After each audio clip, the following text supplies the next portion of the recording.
অনেক বড় ঘটনা। আমি সব শেষের ঘটনাটা বলি। উনি জর্জিয়া, বর্তমান যে জর্জিয়ার তিবলিসি এরিয়া, এখানে এসে একটা এলাকার সন্ধান পেলেন, যারা ওনাকে এসে বলল যে এখানে একটা জঙ্গলি গ্রুপ আছে যাদের নাম ইয়াজুজ মাজুজ, তারা এসে আমাদের উপর হামলা করে। হে যুলকারনাইন, আমরা আপনাকে ট্যাক্স কালেক্ট করে দিচ্ছি, আপনি তাদের মাঝে আর আমাদের মাঝে একটা প্রাচীর তৈরি করে দেন।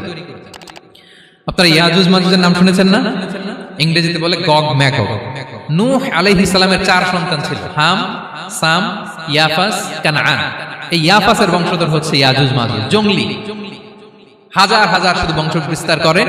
তারা এসে লোকালয়ে মানুষের উপর আক্রমণ করে, তাদের গবাদি পশু এগুলো ছিনিয়ে নেয়, ফলমূল খেয়ে ফেলে। তো যুলকারনাইন বাদশার কাছে যখন বিচার দেওয়া হলো, উনি বললেন ঠিক আছে, তোমাদের ট্যাক্স দেয়া লাগবে না, তোমরা শারীরিক পরিশ্রম করে আমাকে সাহায্য করো। তো উনি বর্তমানে হচ্ছে এক পাশে কৃষ্ণ সাগর, ব্ল্যাক সি, আরেকদিকে কাস্পিয়ান হ্রদ বা কাস্পিয়ান সাগর, এর মাঝখানে 1200 কিলোমিটার লম্বা মাউন্টেন রেঞ্জ, পাহাড়ি এরিয়া। আপনারা গুগলে দেখবেন।